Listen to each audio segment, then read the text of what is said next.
Благодарам, председателе, почитувани колеги пратеници, почитуван заменик министер. Овој закон за здравствена задолжница уште од самиот старт, уште не е ни донесен, денеска можеби ќе биде гласањето, ќе нема никаква друга функција, освен можеби да се брои на контото на владеачките партии дека донеле некаков закон, па поготово закон за здравствена задолжница. Зошто е тоа така? Овој закон, почитувани колеги од ВМРО-ДПМН и ДУИ, ништо нема да реши во здравството. Ниедна ситуација нема да ја донесе да биде кон подобро во здравството.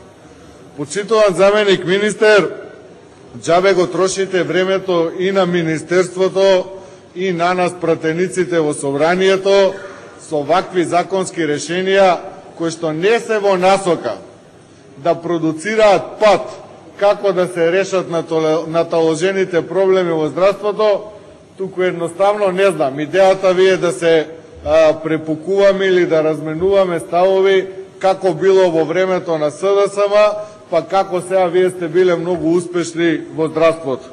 Објаснете ми една потреба од донесување на закон за здравствена задолжница.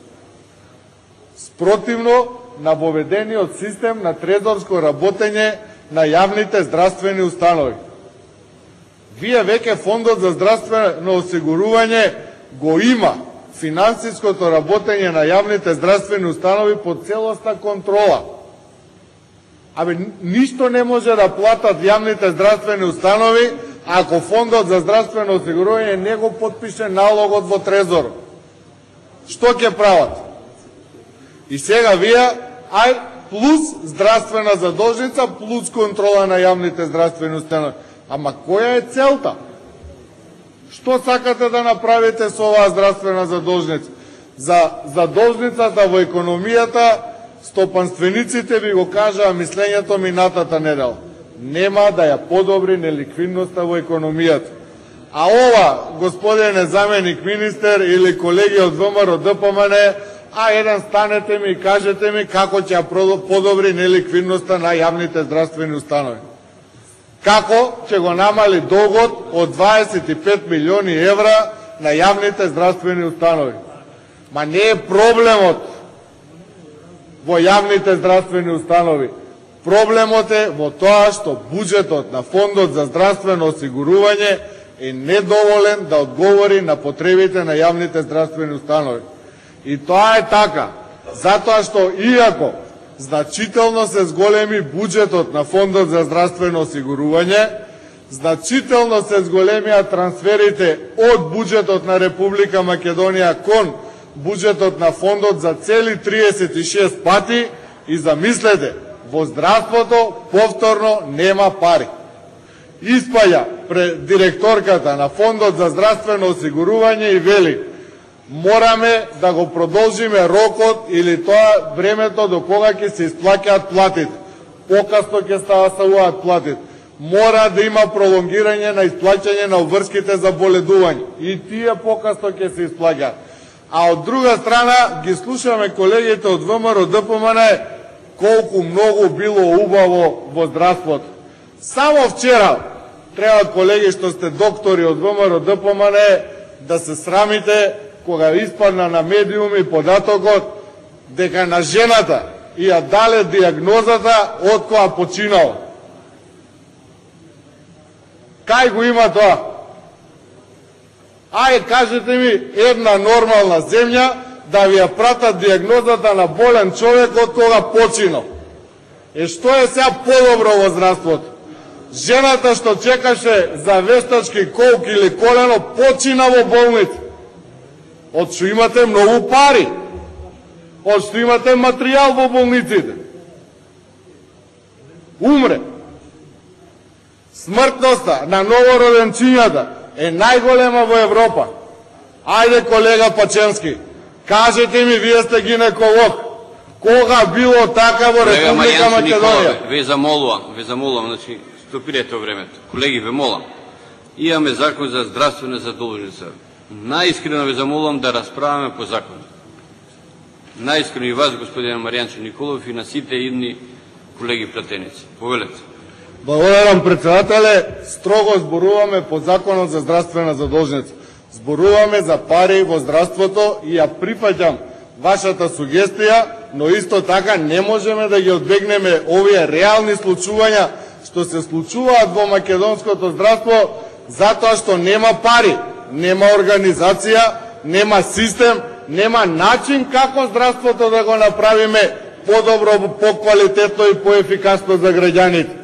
Имаме највисока смртност на новороденчиња. Владата се фали, набавила најмногу инкубатори досега во историјата на Република Македонија. А тоа едно со друго не оди. Ако сме набавиле најмногу инкубатори као од историјата, не може малите деца да не умираат во болниците. Тоа не може да се случи. Бебиња. Или да остануваат слепи поради лошиот третман во тие инкубатори. За тоа зборуваме. Каде се парите? Ги нема во јавните здравствени установи. Должат 25 милиони евра. Фондот за здравствено осигурување касни со исплатите. Па кажете ни зошто го носиме законот. Ако нас председателот на собрание не опоменува, сме предлагале закони и сме трошеле пари заради дебата, што ќе направиме со овој закон? Ова не е трошење пари. Наместо да го трошевте овие пари во собрание, дајте ги на некој човек да му се подобри здравието. Дајте ги за она детено кое што срцето треба да му се пресади за да може да живее. Со вакви закони ние ништо не правиме во Република Македонија. Вие немате систем, немате концепт како македонското здравство да испадне од овие тешки состојби во кои што се наоѓа. Јас знам дека не е лесно. Потребите се големи, финансиските можности се мали. Меѓутоа, вие сами го направивте грешен системот, почињајќи од системот на делење на клиничкиот центар, почињајќи од системот на двојни директори во здравството. Сето тоа чини пари. Ги поништивте сега тој систем. Што е сега нарен? Ке плаќате по учинок. Како ќе го вреднувате учинокот? Немате кадрите, ви бегаат од јавното здравство. Не можете плата да им исплатите. И на што да се надеваме сега? Ке градите нови болници, постојните пропаѓаат. Сте биле ли во некоја јавна здравствена установа да видите во какви услови лежат пациентите и што јадат во болниците? И сега, ајде, што ќе правиме? Па ќе ја замајуваме јавноста, закон за здравствена задолжница. Па нема да ги реши проблемите. Мојата лутина испаѓа од таму што со ова не правиме ништо реално. Ништо. Само ќе го донесиме законот, вие во некој отчет пред граѓаните ќе пишувате прв пат во историјата донесен закон за здравствена задолжница, ама што ќе имат граѓаните од тоа? Што ќе имат? Господине заменик министер, вие сте од Велес.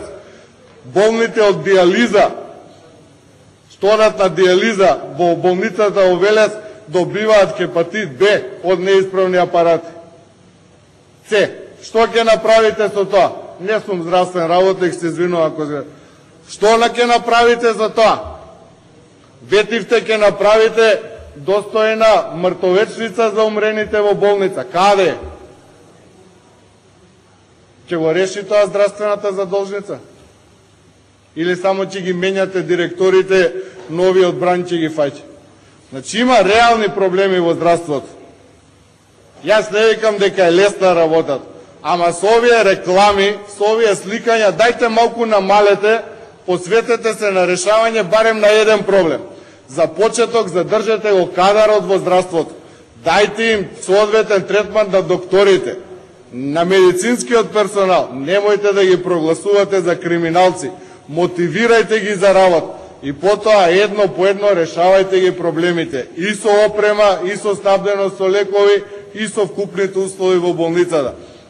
Овака, вие што мислите дека сега со здравствена задолжница ќе ја пуштите меѓу болниците да циркулира во форма на пари и да покривате со меѓусебно пребивање на одредени долгови, која ќе се заврти целиот круг, на крајот доаѓате до истата сума од 25 милиони евра долг во момент.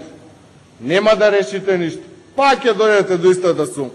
Тоа што се дешава болниците меѓу себе ќе оди и натака лошо, затоа што нема доволен прилив на пари и долгорочно нема да се создадат услови тоа да се подобри. И затоа, колеги, дајте, ако стварно сакате да им помогнете на луѓето, направете сериозни реформи во здравството. Заменикот министер за здравство има реплика. Благодарам.